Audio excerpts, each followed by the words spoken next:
Recording is on. Ok, entonces, bienvenidos todos a la clase de hoy. Este, pues hoy no se conectó gente, pero no pasa nada, se entiende, ya va a empezar Semana Santa, están todos de vacaciones, no están en sus casas, no pasa nada, esta clase se va a grabar, se van a grabar los temas de hoy, se van a subir para que los puedan revisar en su propio tiempo durante la Semana Santa. Una disculpa por antemano que no pueda prender mi cámara, por alguna razón se deshabilitó el permiso, pero bueno, los temas que vamos a ver hoy, déjame empiezo a compartir pantalla.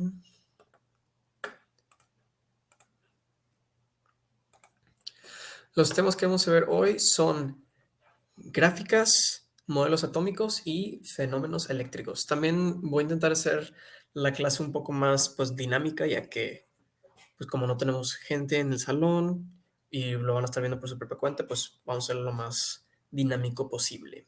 Pero bueno, vamos a empezar con el tema de gráficas. Entonces, ¿qué son gráficas? ¿Qué es una gráfica? Son representaciones visuales de datos numéricos.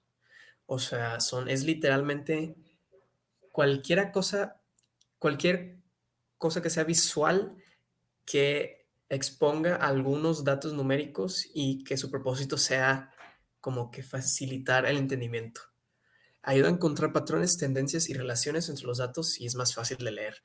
Por ejemplo, tenemos aquí, ahorita vamos a ver los tipos de gráficas, pero tenemos aquí un gráfico de círculo en donde tenemos datos de porcentaje de pues, vegetales. Puede ser, aunque no lo especifica, puede ser los vegetales producidos en un mes por cierta empresa o puede ser los vegetales favoritos de los niños de un salón. No lo especifica, pero lo que sí nos dice es que pues la mayoría de cual sea este dato, esta, esta estadística es zanahorias. Y eso es algo que es muy fácil de ver y igual y no sería tan fácil de ver si se nos dieran los datos en una tabla. También aquí, es un ejemplo de una gráfica de línea. Ahorita vamos a ver cómo se utiliza y pues podemos ver fácilmente un máximo, podemos ver un mínimo aquí en cero y es algo que igual en una tabla con datos revueltos no se ve de manera tan fácil. Entonces, ¿qué son gráficas? Son representaciones visuales de datos. ¿Para qué? Para poder visualizar y leerlos más fácil, entenderlo más fácil. Entonces, ahora, tipos de gráficas y cómo utilizarlas. Entonces, primero, gráfico de barras es probablemente el gráfico más común y es el que primero se ve desde la primaria. Y este se usa para representar una frecuencia de una sola variable. Bueno, es una sugerencia. Ahorita vamos a ver que en verdad se pueden usar hasta dos o más variables. Y las variables usualmente van en el eje X y las frecuencias en el eje Y. De nuevo, todo esto es usualmente. Pero bueno, entonces vamos a ver el primer caso aquí de la izquierda, que es el caso más normal, en donde tenemos la variable en el eje X, que vimos la clase pasada, el eje cartesiano, tenemos el eje Y vertical y el eje X horizontal. Entonces, bueno, aquí tenemos las variables. De nuevo, preferencias deportivas de alumnos de primer año. Entonces, ya sabemos, al leer nuestro título, sabemos de qué se trata esta gráfica. Y luego, de estos alumnos del primer año, sabemos que el deporte más preferido es el fútbol. ¿Cuántas personas les gusta el fútbol? 20. Fácil de leer. ¿Cuál es el menos preferido? Tenis. ¿Cuántas personas? Pues entre 0 y 5 se ve como si fuera un 3. Pero bueno, eso es lo más clásico. También se puede hacer gráfico de barras con las variables en el eje y la frecuencia en el eje X. Ahora, ¿qué significa frecuencia? Es simplemente cuántos de estos datos existen. O sea, cuántos de fútbol, cuántos alumnos eligieron fútbol como su preferido, cuántos alumnos eligieron voleibol como su preferido. En este caso, el título es número de esquiadores que visitan la estación de esquí en Alpine Ski. Entonces, la frecuencia sería pues precisamente el número de esquiadores.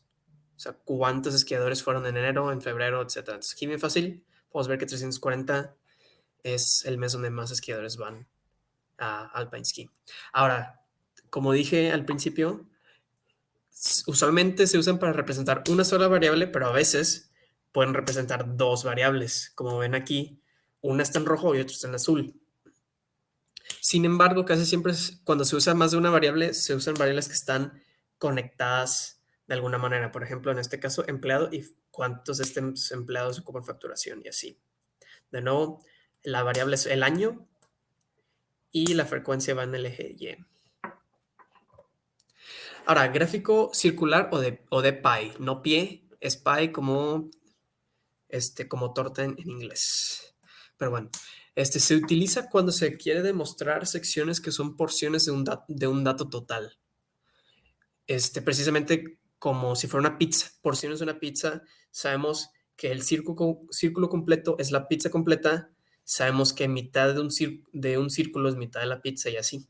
O sea, nos ayuda a representar partes, porciones de un total, de una pieza total. Ahorita vamos a ver cómo se utiliza. Se representan los valores como porcentajes de la frecuencia total.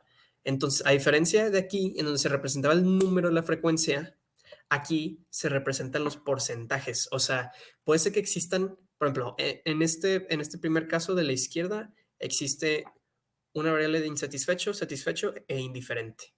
Categorías, perdón, son categorías. No sabemos cuántas personas satisfechas hayan. Puede ser que hay 1000 personas que están satisfechas, puede ser que hay 4 personas que están satisfechas, no sabemos. Lo único que sabemos es que todas las personas que fueron entrevistados, solo 42% están satisfechos. Eso es lo que se sabe. Y pues aquí fácilmente podemos ver que satisfecho es esta área azul, es la más grande simplemente por el tamaño. Entonces, por eso es algo muy visual, es algo que se puede observar y se puede entender de manera muy fácil. Este, Aquí a la derecha tenemos otro ejemplo. Este es de ventas de comida, puede ser de un restaurante. Tenemos bocadillos, ensaladas, sopa, bebidas y postres. Casi siempre va a haber una leyenda a la derecha con los colores y qué representa cada uno de estos colores. Aquí tenemos, como nada más hay 3 categorías, es fácil poner las categorías adentro de la gráfica, pero muchas veces existen más categorías y es más visual poner una leyenda con las categorías al lado. Entonces aquí de volada, aunque no tuviéramos estos números, podemos saber que bocadillo es lo que más se vende. ¿Por qué es útil? Al hacer este gráfico, la empresa que vende esta comida puede decir, pues ¿sabes qué? Bocadillo es lo que más se vende, pues hay que hacer más bocadillos. Si bebidas es lo que menos se vende y hacen más bebidas, pues igual y no las van a vender todas. Entonces, por eso es útil visualizarlo de esta manera. Ahora, un histograma. Aquí es un poco más complicado. Es una herramienta estadística muy útil que permite contar las frecuencias de un intervalo de una sola variable. Entonces, ya sé que probablemente ahorita no tiene mucho sentido esto, pero vamos a hacer un ejemplo que demuestre cómo utilizarlo. Nada más aquí voy a intentar explicar primero esta foto y después vamos a ir al ejemplo. Entonces, este histograma es de medida de pernos. Pernos es como una piecita, casi como un cilindro. Entonces, aquí están las medidas. Es la longitud, son intervalos. ¿Qué significa? Que este valor de 2 es una frecuencia que dice que hay 2 pernos que tienen esta medida entre 19.98 y 19.99. O sea, no significa estos dos que 2 tienen la medida de 19.98. No. 2 están entre este y este valor. Aquí 12 están entre 20.01 y 20.02. Puede ser que sea 20.015, pero como quiera está adentro de este intervalo. Esta es la frecuencia. Es una combinación de, de un gráfico de barras y pues de un modelo estadístico. Pero bueno, vamos a ver este ejemplo. Haz un histograma de 4 intervalos de los siguientes datos de tiempos de llamadas telefónicas. Ok, entonces aquí tenemos, por eso es que sirven las gráficas, pues porque ahorita tenemos estos datos pues de cuánto han durado llamadas telefónicas en minutos. Ahora no sabemos qué es lo más común, no sabemos si es normal que duren poco porque tenemos datos como 20 minutos, tenemos datos como 5 minutos, entonces no sabemos si es normal que dure poco las llamadas o que duren mucho. Entonces precisamente vamos a hacer el histograma para averiguar cómo están distribuidos estos tiempos. Entonces, primero que nada, nos dice, hay que hacer un histograma de 4 intervalos.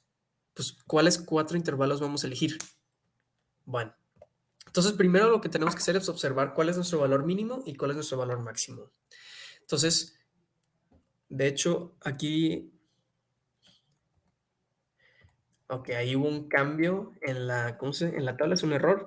Ese 3 debería ser un 1, pero bueno, tenemos nuestro valor mínimo como 1 y nuestro valor máximo como 20.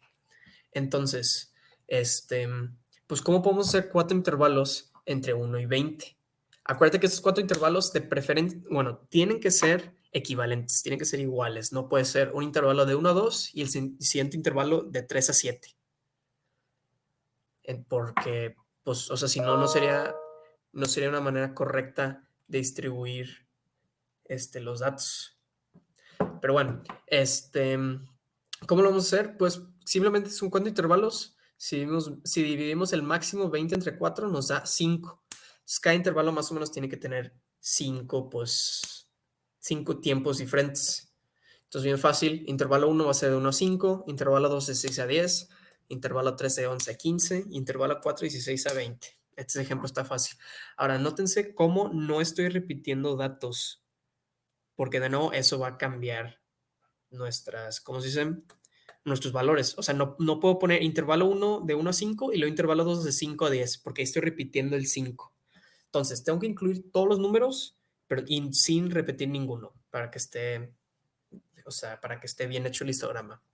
Ahora, las frecuencias. Tenemos que contar las frecuencias de cada intervalo. Aquí ya las conté, pero pues las podemos volver a contar. De 1 a 5, ¿cuántos datos hay de 1 a 5? Tenemos 1, 2 y 3, 5.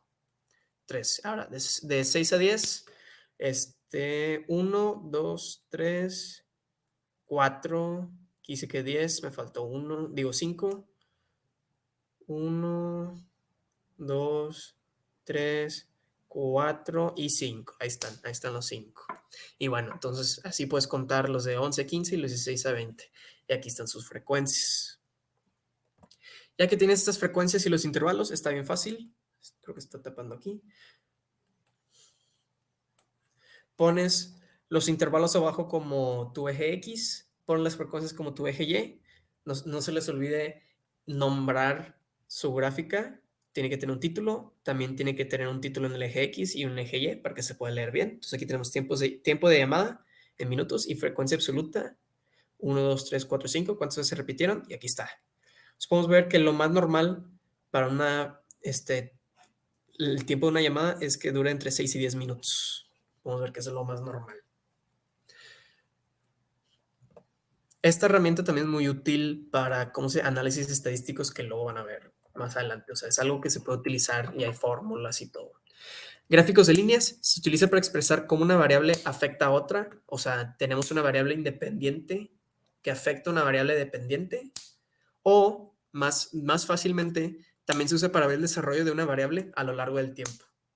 Esa es la manera más fácil de usar gráficos de líneas. Por ejemplo, aquí tenemos la temperatura. ¿Cómo cambia la temperatura con el tiempo? O sea, el tiempo es en un año, tenemos el tiempo abajo y el eje Y es la temperatura. Entonces ya sabemos que a mitad del año, alrededor entre julio y agosto, la temperatura es mayor. Otro ejemplo de esto es los contagios de COVID, cómo han ido cambiando a lo largo del tiempo. Se ve que en chiquito, pero aquí podemos ver que desde marzo de 2020, que sabemos que es donde empezó la pandemia, este gráfico de línea literalmente demuestra la frecuencia de los casos de COVID en el país. Y pues entre más arriba, más casos hay y sabemos cómo ha ido evolucionando con el tiempo. Este es el último gráfico que vamos a ver. Se usa para representar la relación entre dos variables y se utiliza para sacar estimaciones. Entonces, ¿qué se hace? Tienes dos variables, estatura y peso, que están relacionadas. Bueno, en general que están relacionadas. Y luego estos puntos representan datos de ambas. Ok, lo voy a explicar así. Digamos que un punto representa una persona. Esta persona mide este punto aquí, mide 64, no dice las unidades, pero yo quiero suponer que son pulgadas. 64 pulgadas y un poquito más de 120 libras. Eso es lo que esa persona mide. Otra persona acá mide 72 pulgadas y pesa casi 220 libras. Entonces, cada uno de estos puntos es una persona que tiene su propia estatura y su propio peso y se van poniendo en esta gráfica. Aquí igual, número de errores según la cantidad de tinta. Entonces, aquí tenemos, por ejemplo, aquí un caso en donde se usó 0.55 litros de tinta. Hubo entre 15 y 20 errores. Entonces, estos son casos. Ahora, ¿por qué se hacen estos gráficos? Porque, pues, como pueden observar, hay una tendencia. Entre más litros de tinta se usen, más número de errores van a haber. Y es una tendencia que no se podría observar en una tabla de datos.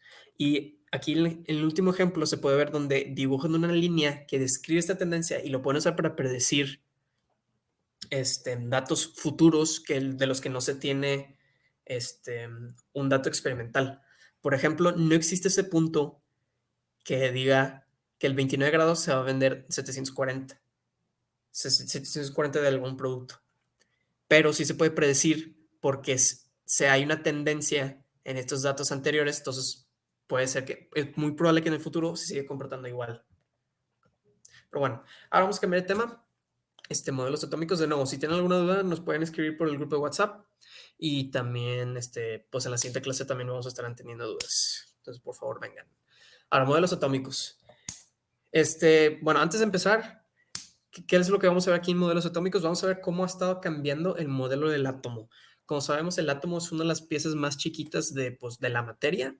No es la más pequeña, sí se puede partir el átomo en más piezas, pero es un tema más avanzado y vamos a considerar ahorita como lo más pequeño que se puede partir la materia, el átomo, es el átomo. Y eso es algo que ha ido cambiando durante los siglos, durante los años. No siempre se ha pensado el átomo como la misma estructura. Entonces, bueno, vamos a empezar con uno de los primeros modelos que fue el de Dalton. Que el Dalton vivió entre 1766 y 1844. Es para darnos una idea de más o menos de qué periodo de tiempo se está tratando este modelo. Según él, el átomo era la parte más pequeña de la materia y este ya no se podía dividir. Hoy sabemos que sí se puede dividir, pero es una de las partes más pequeñas de la materia. Entonces, como que era un avance muy importante. Veía los átomos como esferas sólidas de materia. Pensó que diferentes elementos simplemente eran esferas de diferentes tamaños. Entonces tenemos elementos como hidrógeno, oxígeno, carbono, y todos eran esferas, todos tenían la misma forma, nada más que todos tenían su forma específica, su tamaño específico. Entonces todos los átomos de hidrógeno eran del mismo tamaño, pero un átomo de hidrógeno y uno de oxígeno tenían tamaños diferentes. Eso es lo que él pensaba. Y ahora Thomson, que vivió después de que Dalton muriera, de 1865 a 1940, implementó los protones y los electrones a su modelo. Entonces, ahora ya no tenemos una sola esfera, tenemos una esfera con protones que tienen una carga positiva y electrones que tienen una carga negativa. También se conoce este modelo como el modelo galleta, porque se parece como una galleta.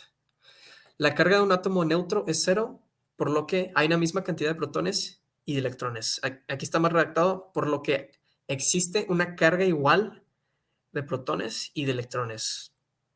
Ahorita vamos a ver qué significan las cargas, pero pues lo que prácticamente significa es que los positivos y los negativos se cancelaban para ser un átomo neutral. Y el protón es mucho más grande que el electrón. Eso también es algo que descubrió y es algo que sí es cierto. O sea, hasta el modelo que aceptamos hoy sí es cierto. Ahora, Rutherford, que vivió de 1861 a 1937, desarrolló este modelo, que es un modelo más cercano a lo que vemos hoy. Estoy seguro que han visto una imagen similar a esta, y determinó que existe un núcleo que está cargado positivamente. Entonces, aquí en el modelo Thomson vemos que todas las partículas están conectadas. Bueno, todas las partes del átomo están conectadas físicamente y aquí ya hay un núcleo que está cargado positivamente y ahora los electrones están alrededor del núcleo, no están pegados y se están moviendo. Es algo que Thomson no sabía. Descubrió que la masa del átomo es aproximadamente igual a la masa de los protones y neutrones. ¿Por qué? Porque los protones y neutrones son mucho más grandes que los electrones.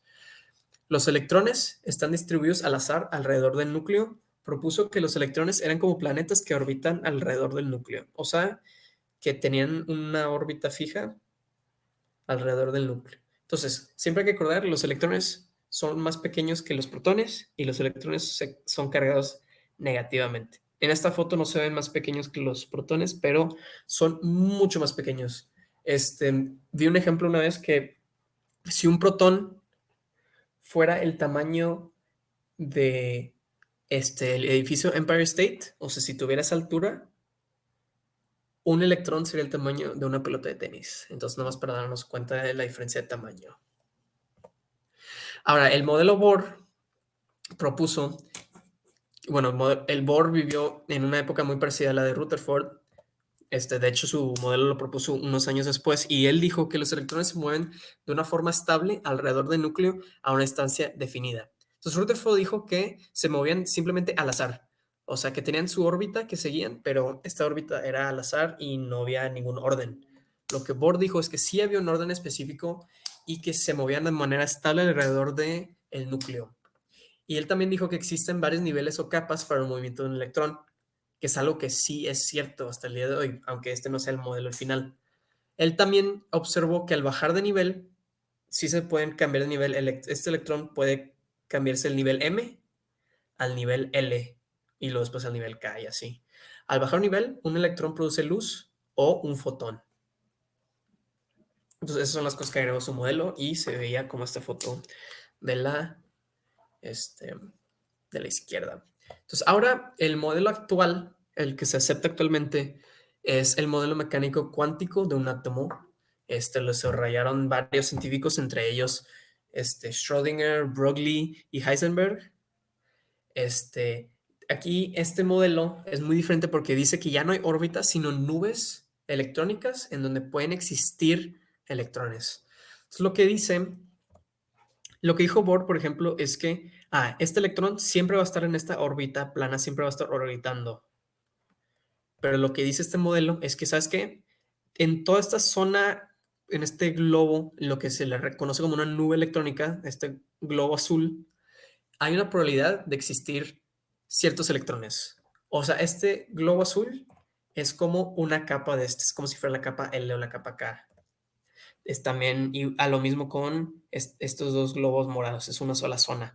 Dice, adentro de esta zona hay una probabilidad de que exista un electrón, no se puede saber exactamente en qué punto existe uno, pero todavía se acepta que hay un núcleo y pues estas nubes electrónicas existen alrededor del núcleo. Entonces, bueno, esos fueron los modelos y ahora vamos a ver un poco más de lo que se habló en los modelos. Por ejemplo, la carga eléctrica. Es una propiedad intrínseca de la materia responsable de producir las interacciones electrostáticas. Esto suena un poco más complicado de lo que es. Realmente, la carga eléctrica es, pues, tenemos la carga positiva de protones y la carga negativa de electrones.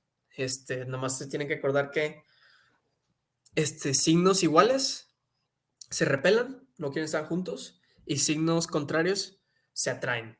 Es como si fuera un imán, es literalmente como si fuera un imán, pero la carga eléctrica es diferente a la carga magnética.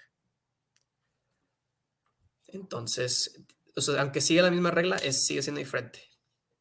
Pero es prácticamente la relación entre los electrones y los protones. Ahora, sus propiedades. Es múltiplo de E, es un valor numérico, eso se puede buscar en internet, pero tiene un número específico. Es muy pequeño. Respeta la ley de conservación de la carga.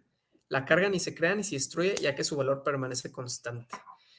O sea, la energía no se puede destruir o crear, simplemente se puede transformar. No sé si, creo que en otra clase vimos los tipos de energía. Vimos que había energía cinética, energía potencial, pero simplemente una energía se va a transformar en otra. Por ejemplo, digamos que cargas una pelota pesada, pues ahí estás haciendo energía. ¿A dónde se fue transformada esa energía? Si sueltas la pelota, esa energía ahora se va a transformar en el movimiento de la pelota. O sea, siempre la energía va a estar guardada en algún lugar y nunca se va a destruir ni se va a crear. Entonces, esto es lo que dice que las cargas eléctricas respetan la ley de conservación de carga. Existen tres tipos: positiva, negativa y neutra. Como sabemos, existen positiva los protones, negativa no son los electrones y neutros son los neutrones. Ahora, ¿qué significa que un átomo esté cargado positivamente? Que existen más protones que electrones o menos electrones que protones. O sea, no necesariamente en un átomo tiene que haber la misma cantidad de protones que de electrones. Puede haber 6 protones y 5 electrones. Entonces tiene una carga positiva. Ahora, tendría una carga negativa si tuviera 7 electrones y 6 protones. Entonces, si tiene la misma cantidad de electrones y protones, es neutro el átomo. Y muy importante considerar, los electrones se pueden mover de átomo a átomo, pero los protones no se pueden mover de un átomo a otro. O sea, esos no se mueven, entonces siempre lo que van a poder cambiarse son los electrones, la cantidad de electrones. Entonces ahora las cargas pueden circular libremente por la superficie de determinados cuerpos. Estos cuerpos son los conductores. Como sabemos, los metales son buenos conductores. En este caso, estos son cables de cobre. Y estos cables de cobre están cubiertos por materiales aislantes que pues no permiten circular libremente las cargas. Por eso específicamente se encierran estos cables de aislantes para que no se pierda carga al ambiente o si los tocas que no se transfiera a ti. Ahora, la ley de Coulomb es un poco más avanzado, pero esta ley describe la fuerza de atracción o repulsión entre dos cargas tal y depende del inverso del cuadrado de la distancia que los separa. Entonces, es simplemente esta fórmula. Lo que hace es escribe la fuerza entre dos cargas. Existe un valor de fuerza que se puede medir en newtons entre un protón y un protón.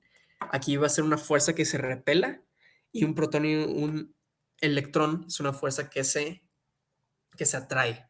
Entonces, ¿cómo se puede conseguir esta F? Hay una constante K de la ley de Coulomb, que se busca, es un número constante que durante cualquier vez que utilice esta fórmula va a ser el mismo número. Y luego, la carga 1, esta carga se mide en coulombs, por la carga 2, dividido entre R2 al cuadrado.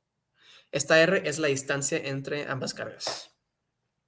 Esto literalmente te va a dar una fuerza que es de misma magnitud tanto en una carga como en otra carga. ¿Qué significa? Si yo con esta fórmula la aplico para estas dos cargas de abajo, me sale, no sé, 300 newtons, que pues muy poco probable, es muy grande. Significa que hay 300 newtons hacia acá, hacia la derecha, y hay 300 newtons actuando en este electrón hacia la izquierda. Ahora, ojo, muy importante. Por interacción, cargas opuestas se atraen y cargas iguales se repelen, que es lo que acabamos de ver. Con Coulomb, con la ley de Coulomb, calculamos la magnitud escalar de la fuerza con la que actúan. ¿Qué significa? Calculamos la magnitud de la fuerza, no calculamos la dirección. Entonces aquí se puede ver un ejemplo. De hecho, no está resuelto. Ok, pero no pasa nada. Lo pueden resolver de tarea. Aquí podemos ver un ejemplo donde tenemos el valor de la carga 1, que como vemos es un valor de Coulomb muy pequeño, porque pues son cargas pues atómicas, son muy pequeñas y tenemos una distancia. Aquí se tiene que encontrar la distancia y ya te dan la fuerza. Lo que puede hacer es simplemente despejar esta D, distancia es lo mismo que esta R, ya que la R literalmente representa la distancia entre las dos cargas. Pero lo que dice esta nota es que tengan mucho cuidado porque esta fórmula solamente les va a dar la magnitud de la fuerza, pero no les va a dar la dirección. Ustedes tienen que determinar si va a ser negativa la fuerza o si va a ser positiva. Acuérdense que positiva sería hacia la derecha, negativa sería hacia la izquierda. Entonces, en este caso, al calcular, la fuerza en Q1 sería negativa, entonces sería hacia la izquierda, y la fuerza en Q2 sería positiva, entonces sería hacia la derecha. Entonces, tengan mucho cuidado con eso. Y pues esos son todos los materiales de hoy. Espero no haber hecho la clase déjame para compartir, muy larga. Pero si tienen dudas, nos pueden decir por WhatsApp. Nos pueden mandar un correo también, ahí lo voy a mandar por WhatsApp. Y vamos a vernos la siguiente clase, seguimos al pendiente. Entonces, muchas gracias por escuchar la clase.